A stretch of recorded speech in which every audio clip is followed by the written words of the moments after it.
in the Latino black rap culture and community. There's been a lot of feuding.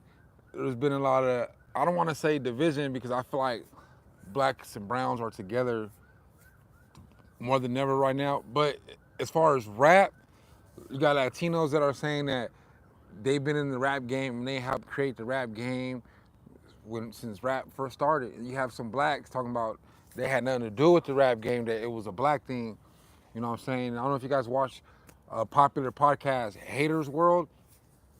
Haters World uploaded a clip on Instagram.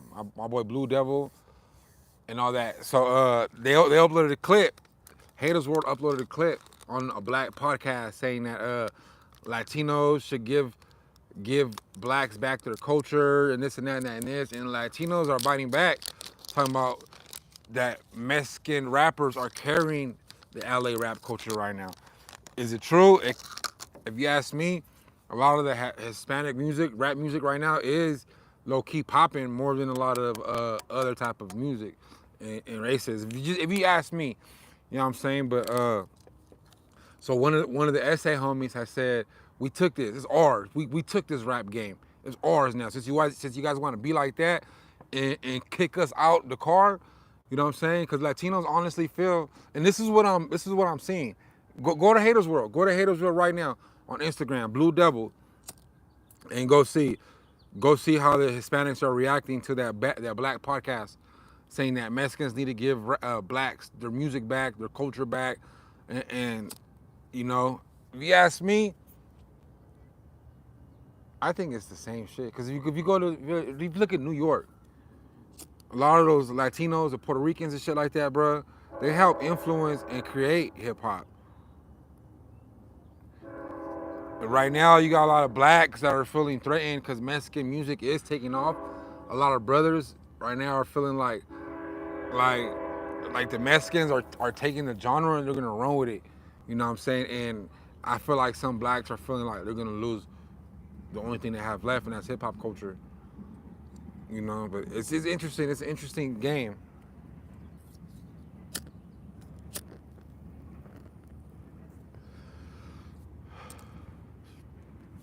I'm gonna wait for some comments. Oh, I got some comments already.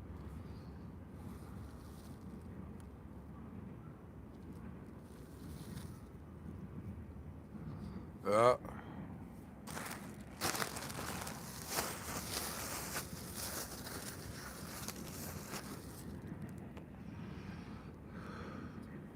I don't feel like nobody owns it. If anybody owns it, it's corporate America. If anybody owns hip hop, it's corporate America. If you ask me, you know what I'm saying. But I don't like the division. I don't like seeing people go back and forth like that. I feel like there's enough money out here for everybody to share. Why would we stoop so low as, oh, it's mine, oh, it's mine, oh, it's mine, it was yours. Well, you can't do this. Well, you can't come in our culture. Well, we're gatekeeping this culture. I feel like it's so stupid. Can you guys hear me? How's my audio? How's my audio and visual? Is it good? Testing 1 2, testing 1 2. Better together, all of one especially. Better together. Black and brown is better together. The only reason why I made this video is I just got through watching Haters World on Instagram and I seen that clip.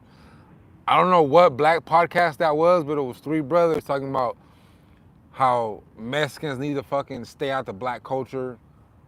I was surprised by even hearing that because Mexicans right now in LA rap culture are like not running the culture, the rap game, but are helping that shit stay afloat. A lot of Rowdy Racks, oh, Peso, Lefty Gunplay, my boy Problem Lagoon, 16 Letter Boys, my boy Tommy Guns, my boy Demon, my boy Blanco.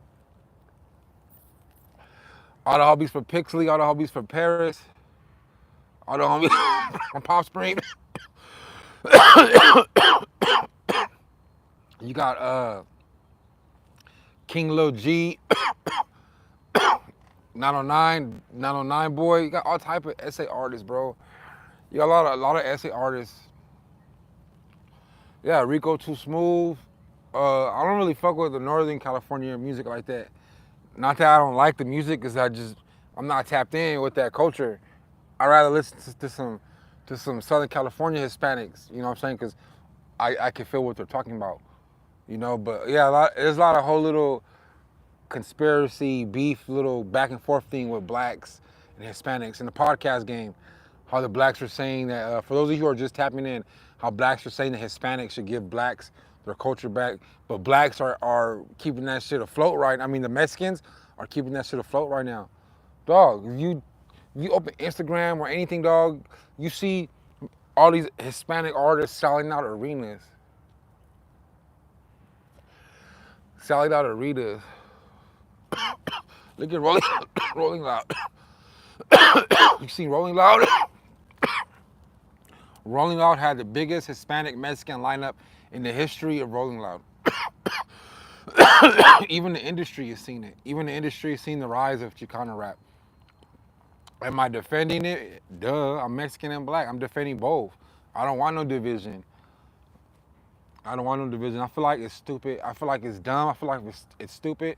I feel like it's retarded that anybody's even going back and forth about who owns hip hop. Definitely LA don't own hip hop, because we all know that shit started in the East Coast. So definitely LA, but it's a little back and forth thing. It's content. I don't know what it is. I think it's stupid. That's why I'm on YouTube talking about it right now. Hopefully I get some feedback and some comments. Right here at the park, chill. It's a beautiful day. I just had my carne asada burrito. I just smacked me a carne asada burrito. I got me a nice apple for later. But right now, matter of fact, you know what I'm saying? I got me some water. Look, I got me a whole gallon of water. I didn't get no soda. I didn't get no beer. I got me a nice protein burrito. I didn't get no sour cream. I didn't get no cheese. I didn't get none of that extra bullshit. I got me carne asada, tortilla, and beans. It's protein. A little bit of rice for some fiber. I got me 2 apples. I already ate one. And I got me a gallon of water. I got my gym shit on. I'm finna work out after this video. I'm gonna get my mind right, chop it up with you guys. Love your channel, bruh, from Boston. Shout out Boston. Smoking that good, y'all. Yeah, I just ate good, dog. I just had me a bomb-ass carne asada burrito. Had me a bomb-ass carne asada burrito, dog. You know what I'm saying? Got me some fruit. I got me a gallon of water. You know what I'm saying? I got my DJI microphones. Look, I got my little DJI microphone set up. Bomb-ass microphones. If you guys can't hear me, I don't know what to say. It's windy as fuck out here. But I had to get some microphones. These microphones were almost like $400. Got the bomb-ass microphone. And right now, I'm just using my cell phone. I ain't gonna lie to you, dog. I'm using my cell phone. I got a $3,000 camera set up. And I always somehow manage to only use my cell phone. It be like that. Cell phone is so convenient. Plus, you get 4K. Yeah. Hey, can you guys hear me? And you guys see how I'm falling back from the gang content? You see the transition? You see it, dog? You see how I went from hundreds of thousands of views. One of my videos is 1 million views. You seen how I don't care. It was never about the money or the views. You seen how I pivoted back to how I started. I started my YouTube channel like this. Me talking to the camera. Before I started doing hood vlogs, this is how my YouTube channel started. I started going live. I started chopping it up with you guys, making videos. You know, it was never about the views, the money. It was never about that. I'd rather make this content where it's safe than jeopardizing somebody's freedom and safety. The feds watch it. Parole officers, probation officers, ops watch those videos. I don't want to give nobody no intel on a hood vlog. Because if I do a hood vlog, people see, they can see the cuts, the corners, the intel, cars. Even though you don't let them know it's your car, they still see the cars that belong there. It's just all bad. I'd rather keep this shit positive. There's more than life than gang shit. But those of you who been rocking with my channel before I got 52,000 subscribers, Dog, I was making YouTube videos for like 10 years before I even had 500 subscribers, dog. I was enjoying this shit. I enjoyed YouTube more before I ever had more than 1,000 subscribers. I enjoyed YouTube so more because those little few hundred subscribers, dog, they're showing up every day to listen to whatever I was going through. They didn't give a fuck if my stories were about prison. They didn't give a fuck if my stories were fake, make believe, real. They didn't give a fuck if I posted in the morning, in the afternoon, at nighttime. Whenever I uploaded a video, those less than 1,000 subscribers always showed up and always showed out. And I enjoyed YouTube for 10 years before I even got my first 200 subscribers on my mama. And it seems like as soon as I made my channel negative, I got thousands and dozens and hundreds of subscribers. I got 52,000. That 1.5 years I was doing hood vlogs. It's been almost going on a year. It's been eight to 9 months since I uploaded a hood vlog because I didn't fall out of love with YouTube. I fell out of love with drama. I don't know who loves drama. I fell out of love with the possibility of getting somebody in trouble. I don't want to get nobody in trouble. No one forced me to stop doing hood vlogs. No one forced me nothing, dog. It's by choice. At the end of the day, I'm a truck driver. I ain't gotta prove shit to nobody. Look, at the end of the day, if YouTube don't, dog, I started my YouTube channel. I started doing hood vlogs when I was a truck driver. Look, dog, commercial driver license. Look, I don't want my commercial driver license. Look, boom. Look, that's me in the picture. I don't want to show the address. I don't want to get caught slipping. It's not even my address. It's an old address.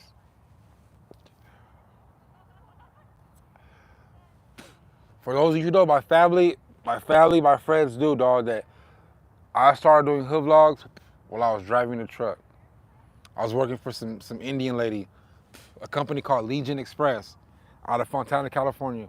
I was coming back from Texas with my little homie D-Stacks, and I was watching Miko Worldwide. I'm like, look at this square ass nigga. Shout out to Miko though, because he did motivate me to do hood vlogs. I was like, look at this square ass nigga Miko Worldwide from Atlanta. I'm a real one. I really can relate to niggas in the hood. I really been in prison. I did 10 years. I got felonies. I got misdemeanors. I'm not scared to go in the hood. It's my comfort zone. I know how to keep my head on a swivel and maneuver in the trenches. So I was looking at Miko Worldwide. I was like, man, this was before Tommy G or Real MVP TV or Cactus, the Arizona hood vlogger. It was before all them niggas. It was literally the original hood vlog dude, the niggas that looks Mexican but he's Russian, Miko Worldwide, and me. I'm the third real hood vlogger that went to trenches. Not Camp Capone News or any of these niggas that did interviews. I was in the trenches walking around the hoods, going to the hood liquor stores, the alleys, the streets, nigga, going through apartment complexes, nigga, going through motels, nigga, popping up on 100 niggas by myself, just me and myself. I was giving y'all real hood vlogs. Real hood vlogs. I forgot what I was saying, but I had to fall back from that because it just wasn't a passion for me no more. With everything in life, we gotta grow and evolve and elevate. It's called growth. It's called maturity. It's not that I hate hood vlogs. I matured out of that. I realized the consequences. I learned. I educated myself. People educated me, told me, gave me advice. It wasn't criticism. It was constructive criticism. People let me know, like, hey, maybe you might get those guys caught up. Maybe it's not worth it. Maybe you should try switching your content up. Maybe you didn't realize, but you were gonna influence a whole generation of youngsters. And when my video started hitting 50,000 views the first couple of days, 100K the first couple of days, 2 years ago when I was really first started doing hood vlogs, when my video started doing 300K, you know what I'm saying? When my video started doing 500,000 views in a month, 600,000 views in a month, I was like, oh shit. Like, these videos are bigger than what I think they are. And I was influencing a whole generation, a culture of gang shit. I don't want that. I don't want that on my belt. It would have been more wrong of me to keep doing it than to stop. You can't be mad like, oh, you stop, nigga. Oh, you a weird one. Why you stop hood vlogs? You a weirdo. It would make me a weirdo if I was to continue them. If I was to continue to get people, bro, everybody watches those videos, cops, feds, probation officers. I was like, what the fuck? Dog, I was having cops be like, what up, Roughneck TV? Bro, I was getting pulled over and cops like, what up, Roughneck? Where you going? You on your way to record a video? And it's not that I fuck with the cops, is I'm so viral that they watch me. You know what I'm saying? I didn't share my video to them. I didn't stop them and be like, hey, watch my YouTube channel, officer. These motherfuckers found me. They're probably in bed, laying down, chilling at home, and they found my channel. They're watching me without my consent. The fuck, nigga? The motherfucking cops are watching my channel without my consent. I feel some type of way now. I feel like them. I feel like when we record them and we're legally able to do it because it's public, they get all mad like, oh, you can't record me without my consent, bitch. Yes, we could. That's how I feel. They're able to watch me, but I want my motherfucking consent. They gotta watch me with my consent. I don't want the motherfuckers watching me. It's just the safe shit, but backwards. The cops don't want us filming them or interacting with them as they're doing their job.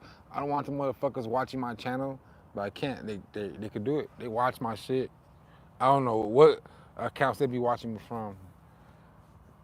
But I know it, and that's why I'm just gonna switch. I'm gonna pivot to some different type of content. I'm gonna get back to this. The war story. Y'all enjoy the war stories, the prison stories, the war stories. Damn, it's all these comments. Gee, hold up.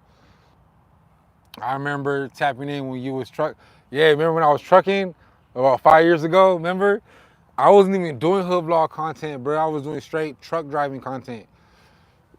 Truck driving, and I was telling jail stories. I was in the truck, and I would park like different truck stops and rest areas in different states. And then before I had a microphone, camera, before I even had nigga 200 subscribers, bro. Remember that shit? That's why I say I was enjoying YouTube a lot more before I got 50,000 subscribers. I was showing up and showing out. You remember that 5 years ago, 6 years ago? When I first started truck driving, dog, I had 82 subscribers, nigga. I was making a video every day. It was never about the subscribers. It was never about the paycheck. Yes, I'm very transparent. Yes, I got a bag off of YouTube. I got a fucking bag off of YouTube, dog. There was a point where I was making $4,000 a video, $5,000 a video. Even if a video didn't go viral and it got 20,000 views, I was making $300-400 off that one video. Think about it, dog. I was going to LA. It cost me $30 of gas. I had a BMW back then, a gas saver. 30-40 bucks to go from the IE to LA. 45 minutes there, an hour and a half back because of traffic, right? And it took me an hour to film a hood vlog, dog, an hour to edit it. You know what I'm saying? 4 hours of work. 4 hours of work out of one day, out of the month, 4 hours of work. I could possibly make a good $500 to $6,000 if that video goes viral. Let's just say I go to LA, I make a video, it goes viral, I make $1,000 the first month. Off that video that took me 3 hours to do, film, edit, and drive there, and probably like $100, gas and food, and maybe some weed. You know what I'm saying? $100 in 3 hours, 4 hours of my time, I was able to make thousands and thousands of dollars. Nigga, that was like a blessing. And that's what they say, dog. If you be consistent, it took me 10 years to do that. That's what they say. If you be consistent, that shit will work out for you. But to me, the money's not worth it. I could easily, bro, I'm Roughneck TV. I could easily go to one of the biggest hoods out here right now, i.e. LA, the Bay Area, San Diego, and do a hood vlog on a solid group of motherfuckers. Keep the hood vlog clean, and it will still go viral because they'll be like, oh, Roughneck's doing the hood vlog. Roughneck tapped in with a real reputable neighborhood. I could easily do that and go viral and get a big check, but then I'll be jeopardizing people's freedoms. I'll be jeopardizing people's safety. The ops are watching, and now the ops know more intel about the hood. Now the law enforcement knows more intel about the hood. Now I'm becoming hot. Maybe these people don't like this hood, so now they don't like me for going to their hood first. And what if it does go viral and gets 1 million views or 100,000 views? Now I influence 1 million people with this negativity and this bad frequency and this bad energy. I got a video, I got 1 million views, and it was in all ways, shape, or form, it's bad. Now I'm brainwashing 1 million kids teenagers watching this shit. Now I'm getting money, and now it's encouraging me. Is now YouTube wants to pay money for negative content because it encourages you to go do another negative piece of content. Now, boom, YouTube give me $4,000 for that viral video. Now I'm in the next hood trying to get another $4,000. You see how it works? You see how they reward you for that negativity shit? You know what I'm saying? But the moment I want to do shit like this, I got 12 views. The moment I want to talk about some peaceful shit and just relax at a park and not influence a culture and not make no money, I get 12 views, right? But fuck it, it is what it is. Like I said, I enjoy YouTube. Oh look, 11 views and 11 likes, 11, 11. That's confirmation that I'm on the right path. Fuck viral success. That's all I could say. Like I was saying 5 minutes ago, I enjoyed YouTube a lot more when I didn't have all those people watching. When I was in the truck stops doing jail stories, I talk too much.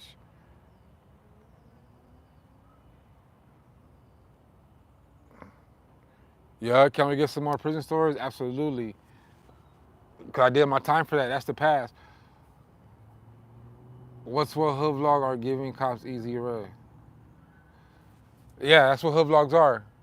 Hood vlogs are us doing the cops' jobs for them. So I'll leave that for the other hood vloggers. They can have that shit. Other hood vloggers, they want to go viral, I'll fall back and let them catch up. Because to me, I don't care about the fuck is that? I don't know what the fuck that was. 12, 12. 12 views, 12 likes. Somebody liked it, so it wouldn't be 11 likes.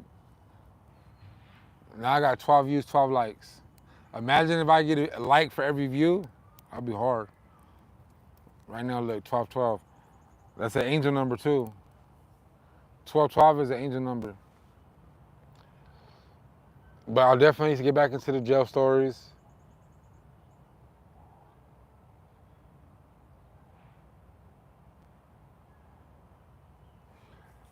Big dog, where you at? Let me pull up and holler at you. And I'm not gonna put my location on a public live. You a real goat. I'm trying to pull up, chop it up with you. I'm from LA now. I live in Victorville. We could meet on a different accord. I got my kids with me. Hit me up on Instagram. Hit me up on Instagram, big dog. No problem. We can always meet up. I'm a real one. I really meet up with people. I really tap in. I really pull up, and I really go places by myself. I really will fuck with you. But I don't want to get my location on a public YouTube. Tap in with me on my YouTube channel. If you know the area, you know where I'm at. I don't gotta say it, but I don't want to. I got a couple of haters on here.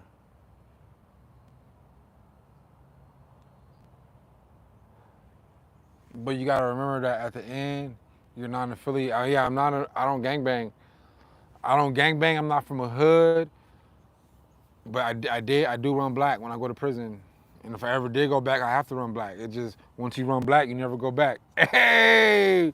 Once you run black, you can never go back. Oh, my mama. I didn't even mean for that to sound like that.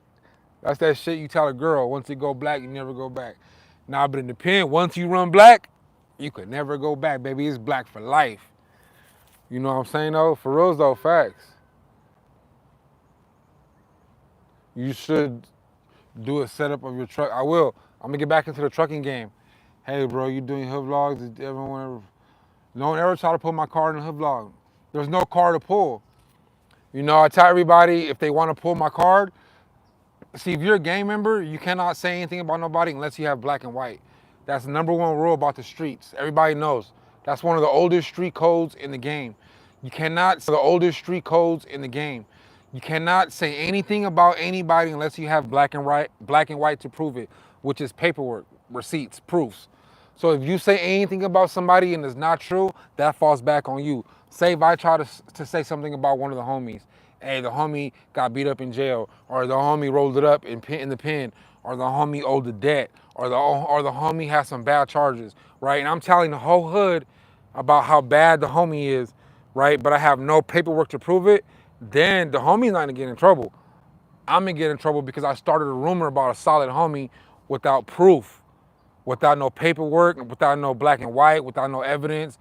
And I tell people like all my shit is public information. There's no card to pull. I don't gangbang. I tell everybody knows that. I tell everybody that. It's on 8 out of 10 of my videos. I do not gangbang. I'm not from a gang. I'm from the IE, but I fuck with LA. I locked in with LA. Me and LA are like this. All my family and people are from LA. If it wasn't for LA, I would have never got my most viral hood vlogs. If it wasn't for Compton and Watts, I would have never been Roughneck TV. I would have still been a struggling YouTuber. You know what I'm saying? If I would have still been doing hood vlogs. But hood vlogs is, I'm a truck driver, bro. I'm a family man. I have a career. What do I look like still doing hood vlogs? You know, I'm gonna let Rodney in LA and Real MVP TV and the Cactus YouTuber and all them niggas do that shit because I really live where I film people at. I'm really in the streets. I'm really in the trenches. I really like going places. I have family everywhere. I don't want to box myself and corner myself into one area if I start making enemies. But people know what time it is, bro. There's no card to pull. What are they gonna say? You're not black, you're Mexican. I could have told you that. You know what I'm saying? I'm not Mexican enough for the blacks and I'm black enough for the Mexicans. That's normally what's always said. You know what I'm saying? Or I'm fake, I'm a square. A lot of niggas say I'm a square, I'm fake. You know what I'm saying? And duh, nigga, man, I'm a square. Shit, duh, what? I'm not no gang member. I'm a square, but I'm not no scary ass nigga. That's the thing. I never been scared of nothing. I've never been scared of nothing, bro. But I've always been a square. Absolutely, 100%. I embrace that shit. I like cameras. I like gadgets. I like gadgets. If I wasn't a square and a little dork, I wouldn't be able to bring you guys content. I like computers. I like software. I like using programs. I like learning and figuring out new computers and the best computers and MacBooks and hard drives and gigabytes and megabytes.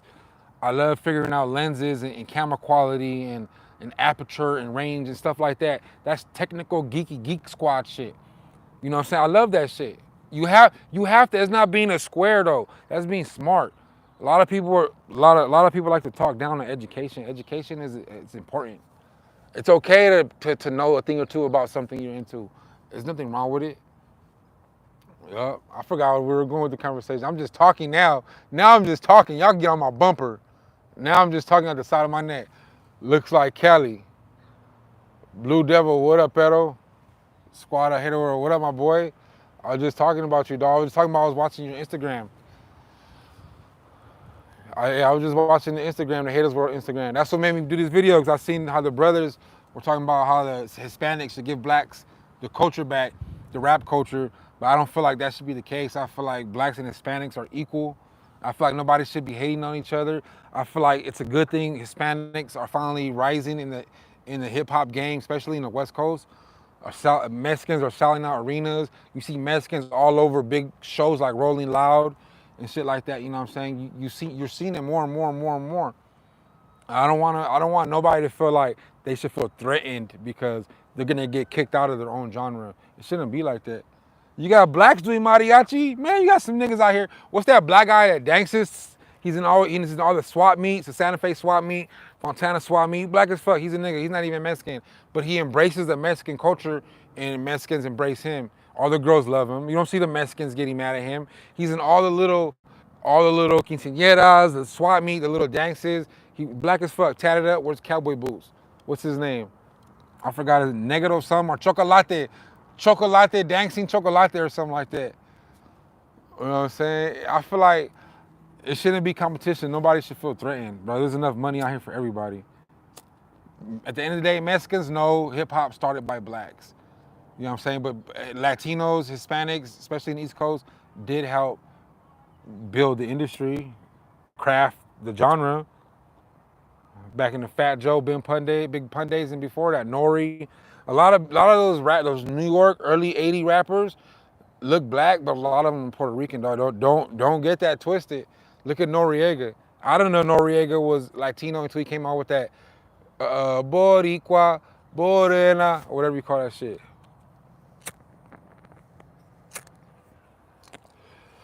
Facts. My Facebook is Randy King, dog.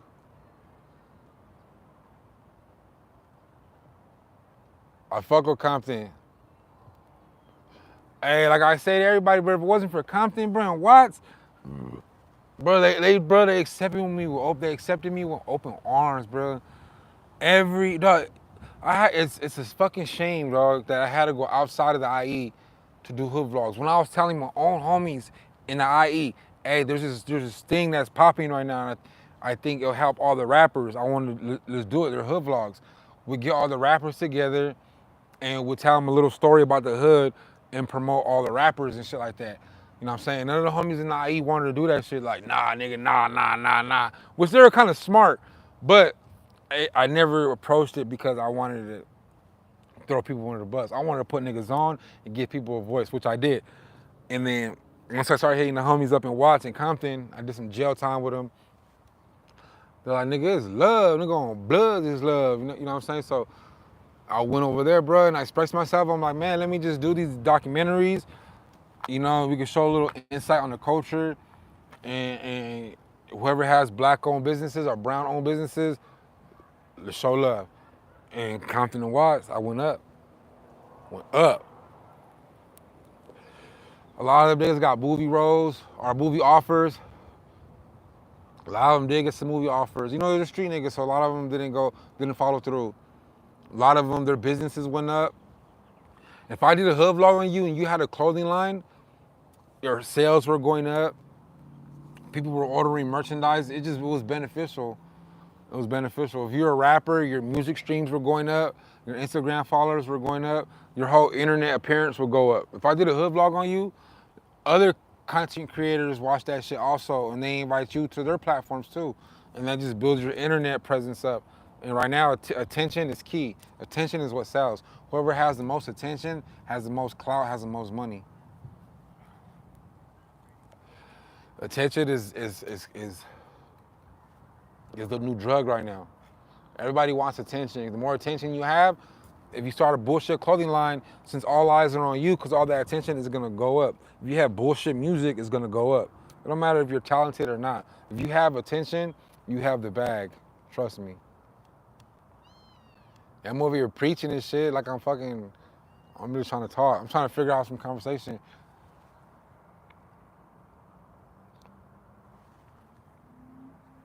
Ironwood, big dog. I paroled from Chino before. I paroled from Tehachapi before, years ago. I paroled from Ironwood before. I paroled from Jamestown before. I paroled from Glade Hallead.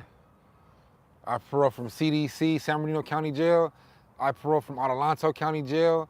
I paroled from West Valley.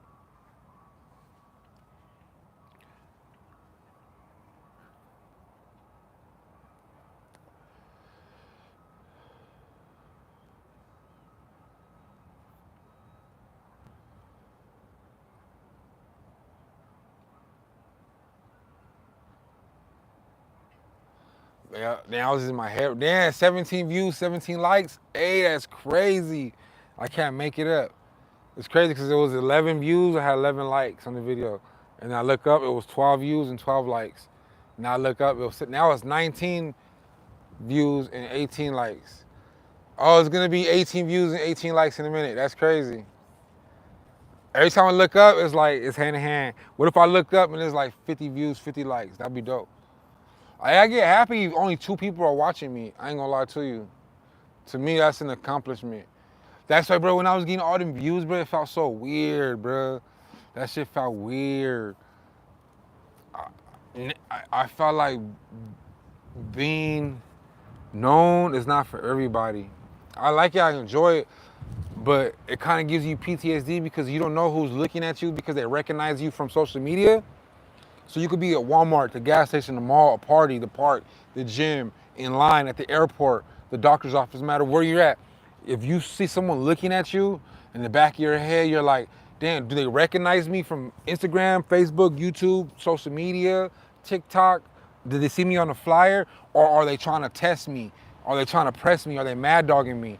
Are they trying to test my gangster? Because you don't know now at that point. At least if you don't do social media, it could be one thing and niggas trying to size you up. If you see a nigga staring at you and you know you're not a social media influencer, you know there's only one reason. He knows you from somewhere physically, or he's trying to size you up. But doing social media, that shit give you fucking PTSD, dog. Not everybody will say that shit. That shit will give you PTSD. Cause now I don't know if niggas are staring at me because they recognize me, or they don't like me, or they seen me in a video, or they're trying to figure out where they see me from, which was cool. It's what I signed up for. I get it. But niggas, I'm from the streets, bro. I don't like this shit. And I did gang content too. So it's like, I don't know if these niggas are mad at me, if they're happy to see me. But I'm the cool guy. I never did anything to hurt nobody, dog. Not intentionally. Everything I went to jail for, dog, was all shit I was young and dumb for. Violent shit, stealing shit, carjacking, dumb shit. But dog, right now, I just want peace and love. Hey, can you guys hear me, or is it windy?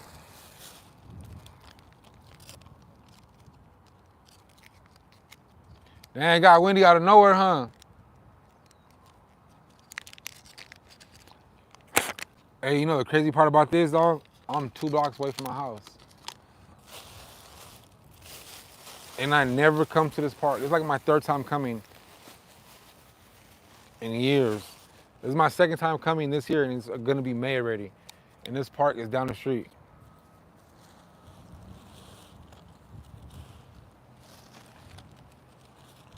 Hey, you know what's crazy though, bro? I would have thought I would have never said it in a million years, but the HD is getting a little tricky now. It's because of people moving up here. Because one, it's affordable. 2, Victorville is the 9th most highest crime rate city in the state of California. San Bernardino is I think number 2 or 3 right now. But out of the top 10 most dangerous cities in the United States of America, I mean California, we got 2 San Bernardino County cities are in the top 10. Victorville, the high desert, is like 9 or 10, and then San Bernardino, the city of San Bernardino, not the county, the city. You know, a lot of people don't know that. We got more top 10 most dangerous cities in California than LA County does.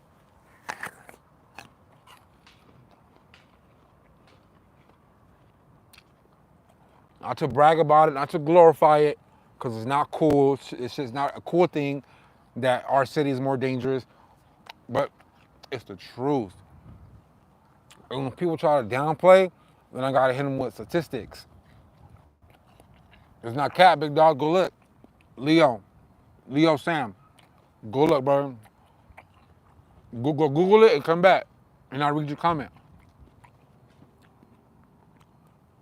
Go look at the top 10 most dangerous cities in the state of California, and I guarantee you, San Bernardino County is gonna have at least 1 or 2.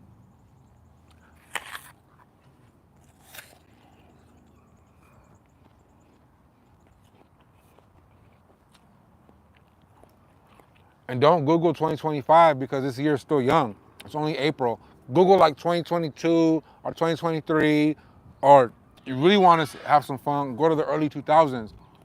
San Bernardino County was one of the worst cities in California, period.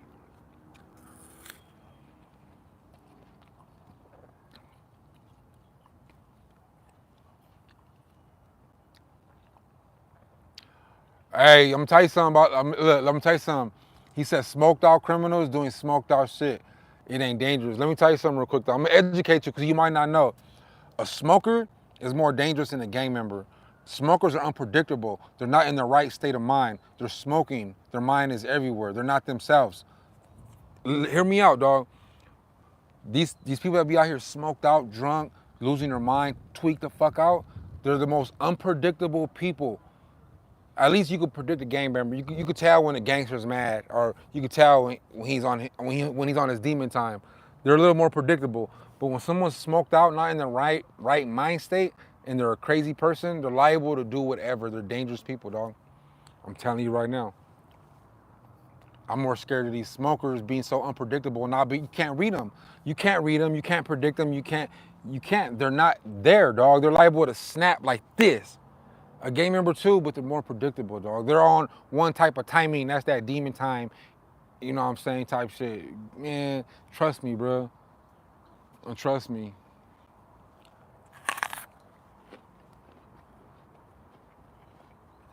What do you think smokers do?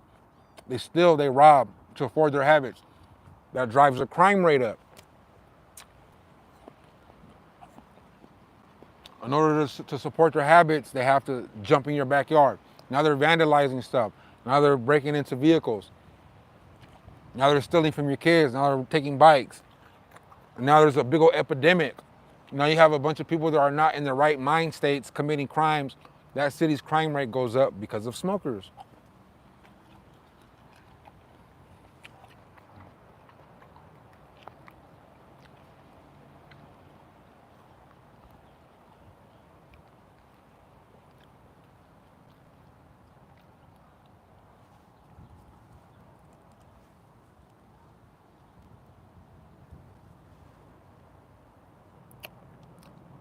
Yeah, there is, bro. But I'm not. I wish there wasn't. I wish there wasn't no unalivings out here. There is though. I'm not proud of it. You're acting like I should be mad that my city's not active like that. I'd rather this be a safe city. Why would I want it to be a lot of killings over here? Why? For what? My kids live here. That was a immature comment.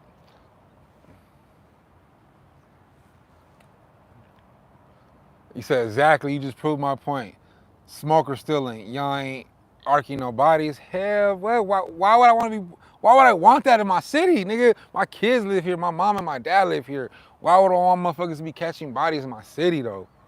I'm not saying they don't because they definitely do, but that's not nothing to be proud of. I'd rather it wasn't that. You know what I'm saying? Look, my kids are out here, so why would I even want that to be a thing in my city?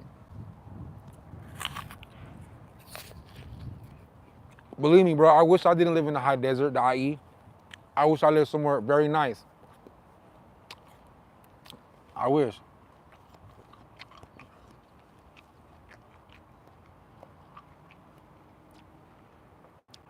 I mean, the IE has some of the worst schools in the country. Some of the worst graded schools in the country. These kids out here are growing up fucked up in the IE, dog. That shit sucks. I grew up fucked up. You know what I'm saying? I got lucky and I'm fortunate enough to where I was able to learn a little bit and get my shit a little bit together, at least to be where I'm at right now.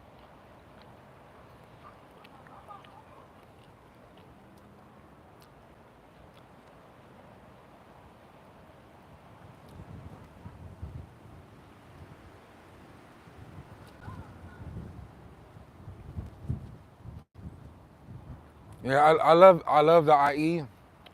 I went to Redlands High School too. I love the IE, dog. The IE has so much potential, especially the high desert. There's so much land out here and potential for development. Dog, we have a prime water source. We get water first before down the hill does. I don't know if people know that. We have two major aqueducts running through the high desert. One aqueduct runs through Hesperia, Victorville, Adelanto. It goes through Phelan. We have one of the biggest aqueducts. Our aqueduct is so big, our man-made aqueduct is so big that the Mojave River, the surface is dried up. There's no water it's called the Mojave River for a reason. The water, the snow cap melt from the mountains, Big Bear and all that shit, the snow cap, the melt used to run through the high desert, Victorville, Apple Valley, through the college. I don't know if you pass on the 15 freeway and you see it's real green and like a dried up riverbed. That river flows underwater. There's no more surface water because they built those aqueducts. They diverted the natural Mojave River into man-made aqueducts that run from the mountains all the way to LA County. People be fishing, dog. So there's so much potential for development out here in the high desert. It's not even funny, dog. They can build so much mega infrastructure out here, dog. We're low risk for natural disasters. We're the high desert. There's never gonna flood out here. We're elevated over 2,000 feet. It's never gonna flood. There's so much land out here. Shit grows, as you see. If you plant it, it grows. This is just not its natural environment right here. It's really desert, but if you plant it, it will grow. It's a desert for a reason, but if you plant, like I said, it will grow. This is just not natural, but if you plant it and water it, it's gonna thrive out here.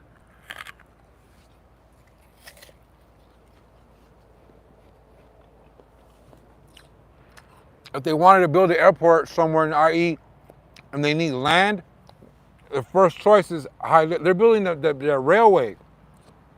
The hub is going to be the high desert. The railway, that mega speed train that's running from LA to Vegas, the hub is right here. Why do you think they've been doing all that construction, widening out the freeway, and there's a big old empty lane in the middle they're going to put that high speed train at? The high desert is going to be one of the hubs. So this is going to connect Vegas, this is going to connect LA, and this is going to be the hub. You're going to be able to get from Victorville to Las Vegas in 29 minutes? Are you serious, bro? I'm going to be in Vegas all the time. It takes me 29 minutes to take a shit. I'm going to go on the train, take a shit. By the time I get up, I'm going to be in Vegas.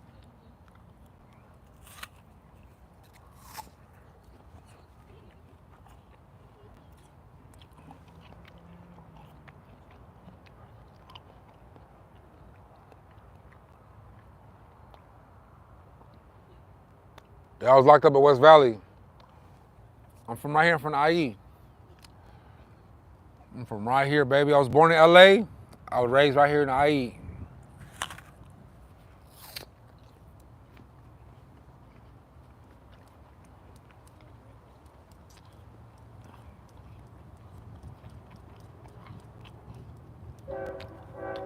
My penal code, go look it up. Shout out Fontana. Go look it up. It's public information. Go look it up and come back to the comments. My name is Randy King.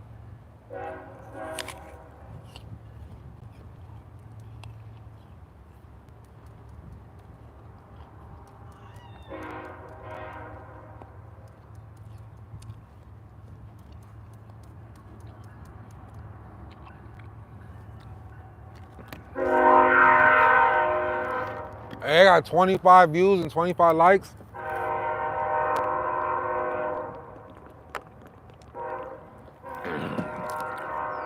I said mine's, big dog. I said mine's, brother. I said mine's. Yeah, what we talking about? We talking about some shit.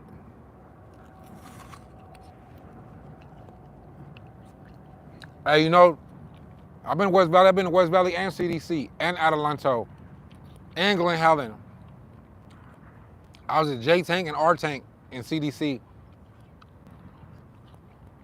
I was in West Valley. I was non-gang affiliated, but when I was 18 years old, they put me in, or 19 or some shit. They put me in Unit 6 and 7. Used to be Gang Tank. Back in 2006, they kept putting me in a gang tank in the dorm with all youngsters, all gang members.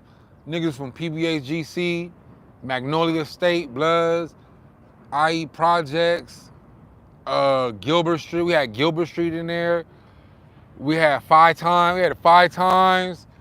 You know, we had the Verdugos. We had the 7th Street Verdugos, Mount Vernon Verdugos, Mount Vernon. We had Colton City Triple C's. I remember Triple C's, Colton City. That was back in the days, bro. That was the early IE. Yeah, Colton City Crips. Colton City Crips, nigga. 5-time IE top gang. Oh, you had No Loves. You had the No Loves back in the days. Y'all remember the No Loves? You had Little Africa, nigga. You had Little Africa, your PBH GC. Then you had both sides of PBH GCs. You know what I'm saying? Then you had the IE Grapes. Then you had the IE Grape Streets. No, let's not forget, nigga. Let's not forget we had the IE Grape Streets, nigga. Let's not forget. I know all the San Bernardino gangs, bro. Yeah. Yo, can't forget about the old.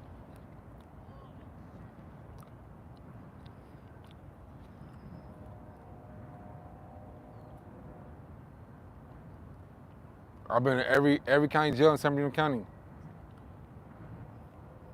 Send me a super chat. Send me a $5 super chat. I need some gas money. I need some gas money. Oh yeah, Denver Heights. I can't even forget about Denver Heights. Denver Heights. Oh, remember Capone family? Then you had Capone. Although you had the IE Gardens. Remember you had the Gardens. You had the Gardens. Yeah. Yep. IE Projects. IE Projects. I can't forget about IE Projects. Well. Then you had Riverside 1200 blocks. You had 1200 blocks. Then you have Barrio Redlands, Northside Redlands. Then you had all the SA gangs, Northside Colton, Southside Colton. Then you have Fontana, Northside Fontana, Northside Fontana, Southside Fontana. Kuka Kings, remember the Kuka Kings? You had the Cucamonga essays. Ontario, the Ontario essays. Oh, yeah, Ontario essays was turned up back in the days.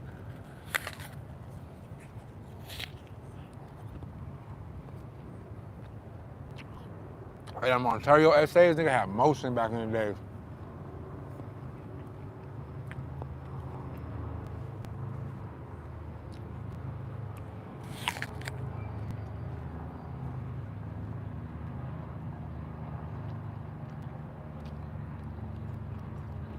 Gilbert Street. Remember Gilbert Street? Right there by the juvenile hall. Remember PBHGC though. Ontario do 4th Street. Ontario got 4th Street. 4th Street. 4th Street Crit, Ontario. Oh, I sure do.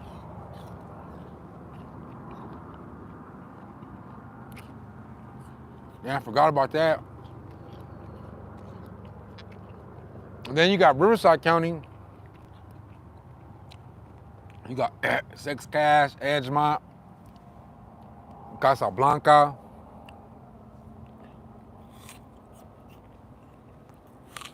Or I kind of forget. You got the Victorville gangs.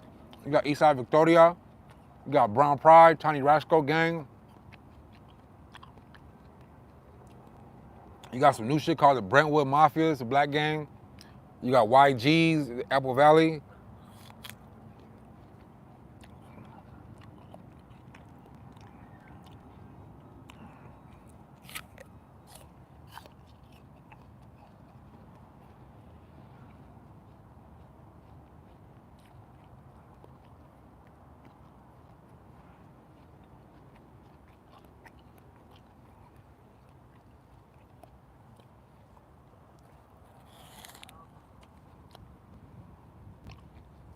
$26 likes, 26 views, hell yeah.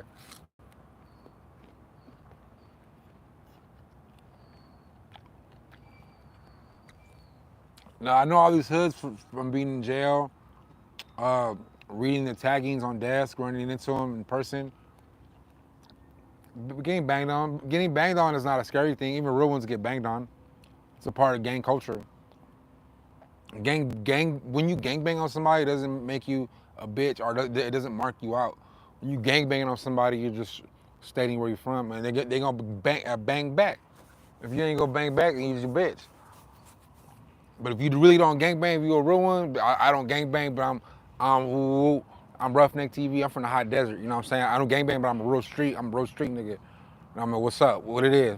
You know, what's happening? A motherfucker, a real gonna recognize real.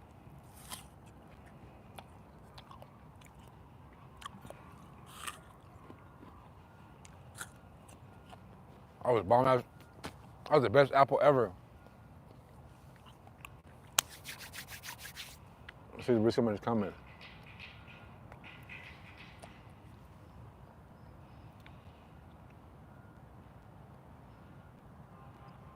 I'm old though, dog. I was in high school.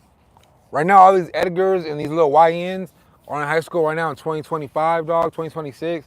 I was in high school 20 years ago in 2003, dog, 2002. Bro, you got all these little YNs and Edgars right now in high school in 2025, dog. I was doing the same shit these little YNs and Edgars were doing now in 2002, my nigga. Over 20 years ago, dog, when I was in high school, nigga. I'm old, bro. I was in high school 20 years ago, G. 20 years ago, exactly, 2005, dog. I was in 11th grade. I already was a father. I was in 11th grade, going in 12th grade. I was a grown-ass man on my way to prison the next year. You know what I'm saying? All this little YN shit, this YNs is doing now, dog. Edgars and shit like that. They're worse now because now technology, everybody has pew-pews. Nobody wants to squabble no more. Everybody gets embarrassed, social media. Everybody records it so nobody wants to lose and get embarrassed. I'd rather lose. I rather fight videos go viral and me getting my ass whipped than me being a bitch or me getting popped. What? But not everybody thinks like me. Not everybody is still down like that. Not everybody is down with taking the L. It's just the L, bro. We win some, we lose some, and that's what makes a motherfucker that ain't afraid to lose a squabble more dangerous than a motherfucker that is. Cause a motherfucker like me, dog, we gonna get out there and squabble with you. But let me rephrase myself. A motherfucker that won't squabble with you is just as dangerous because they rather pew pew. You know what I'm saying? Yeah, people always had guns. There's been guns. There's been all that shit around since long time ago. But back then it was more about respect, dog. It was more about respect. It was more about respect. We would squabble up every now and then, got out of hand, but that was every now and then. Now people are just afraid. People are afraid of going viral. Everybody was gonna record a squabble. They don't want to lose, get embarrassed, or get knocked out. They want to be tough, nigga. They want to be tough, and being tough will land you locked up forever. Forever, dog. Who wants to sit in jail forever? Dog, imagine if you're a father, dog, and you have kids. Imagine having kids, little ones, little daughters, dog, that you love, little son that admires you every day, and you crash out. You crash out. I mean, to me, that's the ultimate crash out. Catching a squabble, whatever. That's a little baby crash outs. You know what I'm saying? Fighting over a bitch, just baby. But just to unalive someone, that's the ultimate crash out. That's no get back. There's no get back. It's a wrap. It's a wrap. You don't get no family visits like that no more. This is a bad way of life. I don't want to go out like that. You know what I'm saying? That's the ultimate crash out, dog. Is getting all day or getting yourself hurt, running your mouth, knowing how niggas are. And that's the thing, dog. I know how people are. I know not everybody is down to squabble me. I'm not the biggest and baddest dog, and I definitely took some L's. I'm a real one, but I know I take more W's and L's. You can't beat everybody. There's always somebody bigger and better than you, dog. I just learned that from in prison. But never be scared. That's the only thing they teach you, dog. Just don't be scared. Don't be scared. And I know not everybody's built like that. So I just try to avoid situations, dog, because what if somebody does have something and they get me out of character, and now I'm out of character and I want to get physical, and that person doesn't, I'm asked out. What if they have a pew pew? I'm just fucked. I don't want to go out like that. So I gotta really be careful. I gotta be careful, dog, because I'm not a bitch at the end of the day. At the end of the day, I'm not gonna just let everything go. I'm not gonna like bitch out like that. You know what I'm saying? So it's like a lose-lose situation. You know what I'm saying? They get on you for trying to be smart and backing away from a situation. They get on you. Oh look, he's scary. Look at that nigga's scary. And then they get on you if you don't back away from a situation. Oh, you should have been smart. Look at you. Now you got yourself in a situation you can't get out of. You hurt that man. It's like it's just lose-lose. I'm tired of the pain. I want to focus on love. And there's nothing wrong with it. There's nothing wrong with family first. There's nothing wrong with falling in love with a woman. There's nothing wrong with that shit.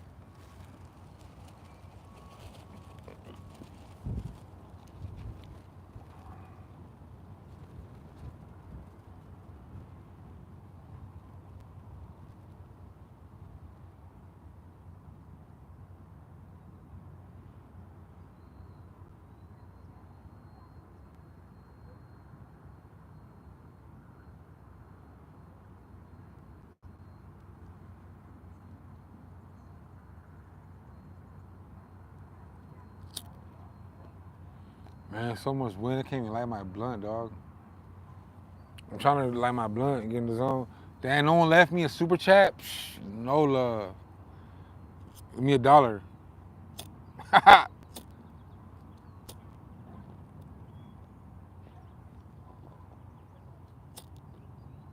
You know what else is a blessing, though? I living on my own. Living on my own. I want to go back to work, though. I'm looking for a good trucking job. I gotta get paid good though. I can't get these little. Oh, but hobby for Redlands. Hobby for Redlands. I was going to Redlands High School. I was in the 10th grade. And we were at the music warehouse. We bought back then. See, I'm old in the 10th grade. We bought CDs still. So we bought them from the music warehouse, the CD warehouse. We'll go and we'll look for the letter. Say if you wanted to buy a DMX CD, you go look for the D's, hip hop section D's, and you can find you a DMX CD. You might see a couple Snoop Dogg because of the dog, you know what I'm saying, Dog Father CDs or whatever. But you know how we did it back then. So I'm in Redlands in 10th grade, and we're at a place called Market Night, and I'm at the CD warehouse with the homies and shit. And I went to Redlands High School, and our ops at the time was Rev, dog. We couldn't stand those motherfuckers at Rev, dog. It was school versus school. It wasn't the blacks that didn't like the blacks at that school. It wasn't the blacks at Redlands East Valley didn't like the blacks at Redlands High School. It wasn't like that. It wasn't like that. So back then, it's like, nigga, our school didn't like your school. It doesn't matter if you're black. Nigga, our blacks and Mexicans didn't like those blacks and Mexicans. It was never about race. It was just strictly school. Sports, it was our rivalry, dog. It was our rivalry. Sports, they thought they upped us one time because they got a little further in their football season or basketball season. You know how it is, dog. Redlands High School, back then, only had 2 high schools. It was Redlands High School, and it was Rev, before they made Citrus High School. So anyways, make a long story short, I'm at the CD warehouse and shit. Market Night, all the girls are walking around and shit. And they come from their high school, they come pull up deep, nigga, and that's when they first had the Nissan Altimas. They pull up in a couple white Nissan Altimas and shit like that. And they got out and they caught me slipping. My homies were inside in the music festival, but I wasn't gonna go run in and yell for my homies, nigga. I was gonna take what I had coming right there. So the homie Daniel Lopez, he hopped out. How he was skinny too, dog. That's why I never take size. I never underestimate a little guy. You know what I'm saying? He hopped out and he was a boxer. He was a trained boxer, dog. I thought my ego was big because I was big. My ego was big because I was big. So I would normally win all my fights because I was a bigger kid. But I never trained. Back then, I never trained.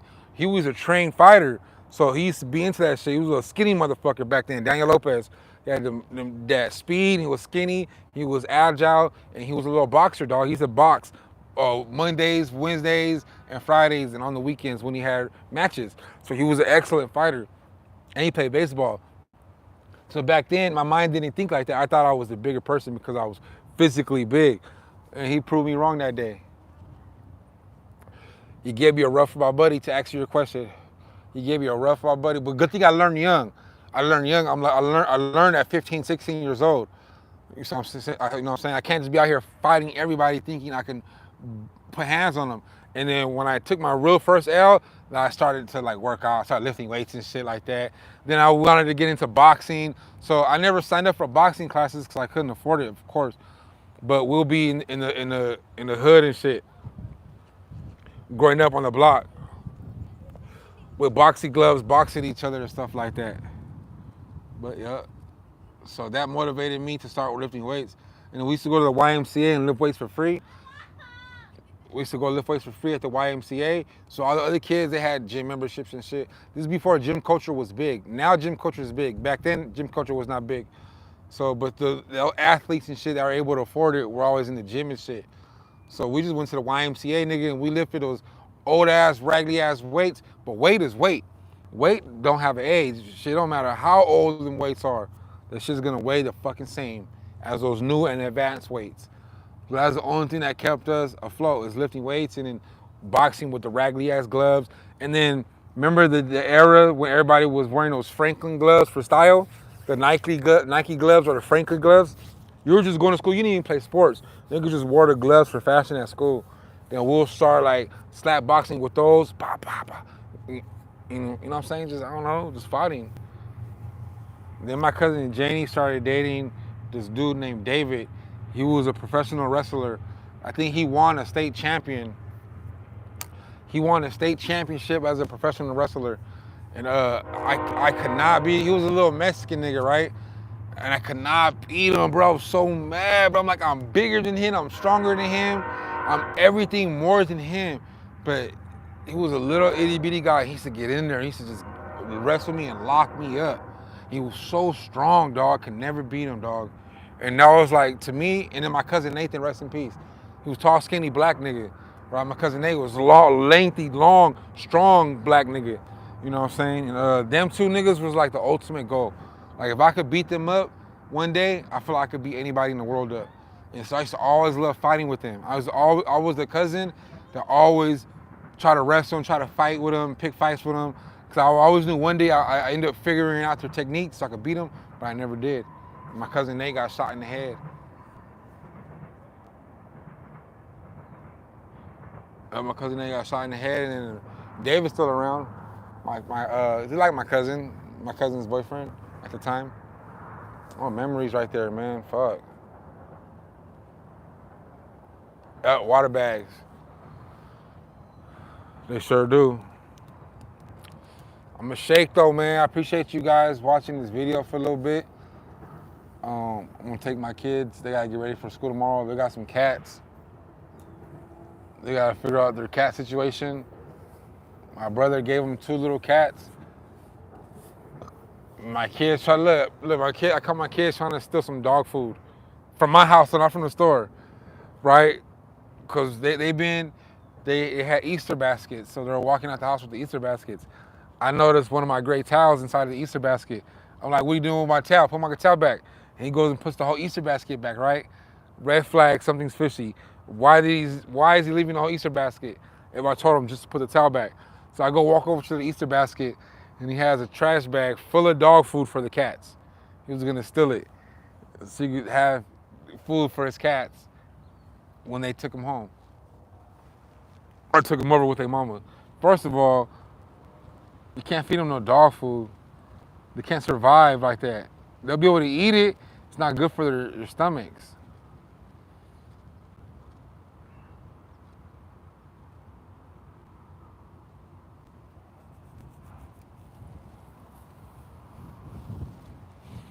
They'll be life forever, man.